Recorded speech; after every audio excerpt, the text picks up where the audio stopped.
Jadi menurut saya antara cinta dan berkarya, apalagi di usia seperti sekarang, saya mengutamakan itu berkarya dulu, baru berkarya, mungkin akan gampang mendapatkan cinta.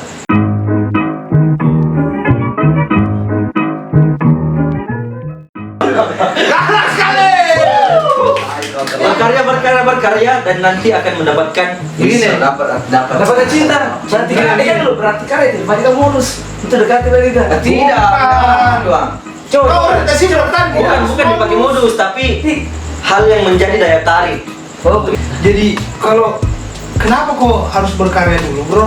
Ya. Dalam perjalanan karyamu ini, otomatis pikiranmu sudah selektif untuk menentukan calon jodohmu nanti ketika di perjalanan nanti toh. Oh, nanti saya harus cari kayaknya cewek yang bisa manajemen. Nah, Karena di dalam usaha itu bisa loyo di hal itu, lemah di hal itu. Itu salah satu faktor yang membuat dirimu selektif ketika kau mulai berkarya dulu. Kalau kau lagi pacaran sama pacarmu yang Fokusmu terbagi. iya, fokusmu terbagi dan kau sudah tahu keterbatasannya di mana, mungkin akan sulit kau ubah itu, bro. Jadi menurutku Lebih optimal. kita Fokus dulu pada satu. maksudnya benefitnya itu lebih dapat. Ketika ini cinta kita sampingkan dulu. Karena orientasinya itu ketika kau atas namakan cinta dalam sesuatu hal asmara begitu, bawaannya agak halu begitu. Toh, maksudnya terbatas karena tujuanmu itu kau sudah tahu batasannya perempuan. ya. Bagaimana, Kena? Dua-duanya boleh. Ya, dua-duanya boleh. Boleh banget. Asumsi pribadi seorang father, bagaimana cara menyikapi kedua hal tersebut? Untuk di fase sekarang apa? Memang harusnya itu karya, maksudnya karya terus profesi, Ya. karir, maksudnya karir Iya, terus karir. harus digali. Kalau untuk cinta mungkin pikirnya nanti ya kita kan nggak tahu datangnya ke belakang. Kalau umpamanya karir kita nggak apa? Nggak kejar memang. Ya, maksudnya kita tidak bangun karir mulai Dari awal, cinta kita sia-sia gitu. Ya.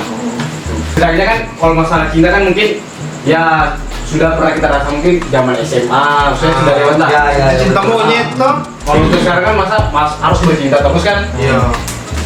Tapi gini apa? Ya cinta kan juga biasa kayak yang faktor pendukung motivasi Ya. ya. Bisa kayak manajemen untuk saat ini. Itu masing-masing. Jadi kalau saya pribadi dalam berkarya, ini saya asumsi pribadi saya. Dalam berkarya, dalam berkarya, saya butuh faktor pendukung. Ya. Salah satu faktor pendukung untuk berkarya saya itu semangat. Nah, sumber penyemangatku ini salah satunya datang dari cinta. Ketika di perjalananmu dalam bercinta, maksudnya kau bisa selaraskan itu bercinta dan berkarya itu. Ketika dia hilang begitu ya, Jadi boom. maksudnya karyamu itu apa? Putus tengah jalan itu loh. Iya. Nah, ini berpengaruh. Gara-gara saya Mungkin nanti ada penyesalan.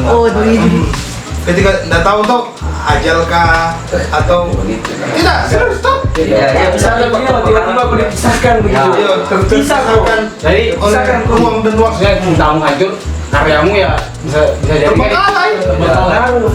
Tapi bisa dilihat dari sudut pandang yang lain lagi. Di sini saya bisa diuji gitu kan? Ya, Sampai ya. mana saya bisa berkarya? Apakah karya saya akan terhenti hanya karena cinta, atau saya semakin kuat karena kehilangan cinta ini? Menurutku begini, berarti kau yang pilih ujianmu itu. Bukan sih, saya tidak Iya, bisa. begini, dia yang pilih ujiannya karena disuruh. Oh, sudah lama begini. Iya, maksudnya dia ini apa tadi? Bilang buat bisa dulu. Anu itu ini tahap pengujianku. Iya. Kalau umpamanya tidak diminta-minta nanti ada satu dan lain hal sampai saya harus terpisah sama dia. Di sini lagi bisa jadi pembuktian diri. Di situ Apakah tantangan. karya saya? Itu tantangan, bukan Ya, begitu. tantangan di sana juga. Tantangan dan Di situ untuk bangkit. Di situ kau lihat macam survive dari situ, Pak. Betul. Tapi maksudku begini, itu kan pilihan dari awal memang toh. Pilihan dari awal memang. Berarti itu cobaan yang sudah kutetapkan memang dari awal dan kau pikirkan yang terjadi nanti ketika kau kehilangan itu. Berarti itu ujian yang sudah kau rencanakan. Kalau kau sudah bisa. Dia direncanakan, mah, direncanakan. Hanya diwanti-wanti lah. Ya. Nah, beda diwanti-wanti, beda direncanakan itu. Betul. Tapi menurutku tuh, kalau ketika kau ada ujianmu masalah pacarmu tuh, baru kau sedang berkarya, berarti itu ujian sudah kau tentukan dari awal. Maksudnya ambil resiko dari Iya, awal. kau ambil resiko dari awal. Karena kau sudah pilih, kau sudah putuskan untuk pacaran tuh, otomatis ketika dalam karyamu jalan, cintamu jalan, ini hancur, cintamu hancur tuh. Kan banyak juga kan yang pasangan apa memilih kayak break dulu. Wah, iya. Demi karya. Karya ini kayak telur. Iya, iya. Ini kayak telur terus sudah gak lama lagi mau netas kan? Itu kan biasa diambang.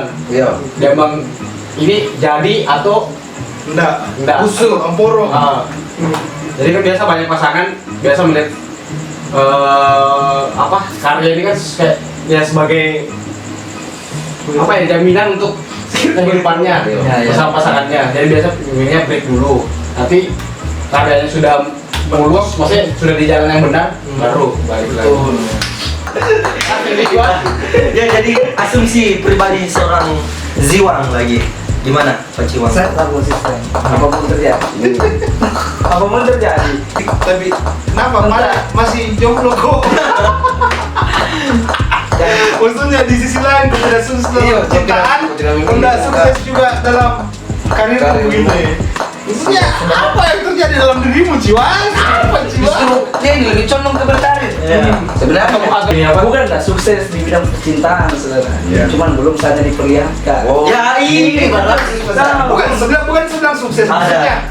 Kau tidak buktikan Ya, dulu. buktikan. Nanti ada momen Ada Reliable ceritamu dengan asumsimu. yang stop lah.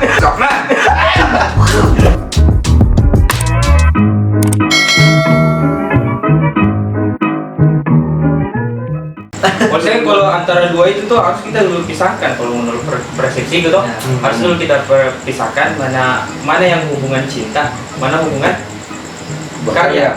Nah karena persoalan cinta dan cipta itu tidak bisa jalan beriringan. Harus balance. Ya, bisa balance karena dia beda fokus. Misalnya begitu fokusnya kita bercinta. Persoalan cinta itu adalah persoalan yang rentan buta. Jadi itu tidak memandang apapun di depannya itu, kalau dia sudah hancur ataupun dia sudah berbunga-bunga sekali, dia tidak akan pandang itu yang lebih baik kita hindari hal yang seperti itu karena kita cukup dewasa untuk tahu hal-hal yang seperti itu toh. Jadi ketika kau sudah libatkan memang kau sudah berkarya baru ada perasaanmu ini, itu sama saja kau sudah tetapkan memang keanehan-keanehan yang akan terjadi dari masa lalu. Memang kau sudah pilih bahwa Nanti akan terjadi seperti iya, maksudnya. Nah, persoalan hubungan lagi, hubungan seperti apa dulu yang dimaksud ini? Hubungan cinta atau Asmara. pacaran? Pacaran. Nah, Asmara. kalau pacaran itu bukan hal yang mutlak dalam satu percintaan. Iya.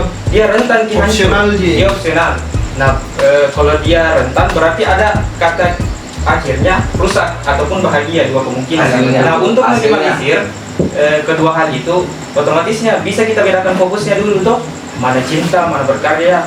Nah kalau ada gangguan dari intervensi dari luar, pasti karya akan rusak. Kalau ada intervensi dari luar, pasti cinta akan rusak. betul. Tapi percaya kok kalau umpamanya nih pacaran, kita jadikan motivasi begitu ya, untuk hidupnya. Tujuannya tuh apa? Kembali ke situ nih perempuan. Sila dong kokohkan nih, dong bangun rumah dan stengnya, dan fondasinya. Itu perempuan. Kenapa direksi begitu saja? Maksudnya tanpa harus pacaran nih. Jadi Ciwang dia ini sudut pandang dari motivasinya itu dari perempuan. Ceritanya. Jadi ini perempuan yang bisa bangun dia untuk berkarya, toh?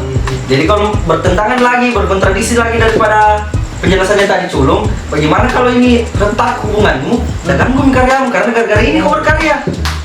Dalam berkarya itu banyak jalan, man. Banyak jalan dalam berkarya. Salah satunya menjadikan seorang wanita sebagai motivasi, walaupun tidak harus memiliki. Sama filmnya satu tadi. Kapal Belanda, Van der Vanderbilt. itu kan si siapa Zainuddin. Zainuddin kan mau membuktikan diri sama si Hayati karena Gitu. direndahkan kan si Zainuddin ini Sama keluarganya Hayati. Jadi ingin membuktikan diri. dengan berkarya menulis. Tapi nyata saya nulis itu udah menikahi memang coba. Iya memang. Makanya dari bisa juga itu, bisa juga kita ambil sudut pandang lain. Cinta dengan karya tidak bisa disatukan. Misalnya, dia memilih cintanya atau dia memilih karyanya. Seandainya Zainuddin situ tidak hancur, Betul. Nah, otomatis dia tidak akan bisa dapat. Betul. tapi begini, tapi kalau umpamanya dari awal mereka menikah, Iya, mungkin iya. Zainuddin jadi besar. Iya, Mungkin. Tidak bisa. Tapi kalau udah tidak kenal juga ya, tidak mungkin juga besar. Jadi memang kalau dari beda sudut pandang, kita memang bisa fokus. Kalau umpamanya kita dari sudut pandang, kenapa bisa sukseskan cintanya hancur bisa, tapi kenapa bisa sukseskan kenal Hayati bisa juga. Jadi banyak sudut pandang yang bisa kita ambil. Nah yang saya kutip juga tadi tuh penjelasannya Maman saya kutip juga tadi. Bagaimana kalau kita dia bilang itu terus dia ulang. Kita sudah rencanakan memang masalah ke depannya dalam berkarya. Bagaimana kalau umpamanya ini cinta tak dagang karya tak.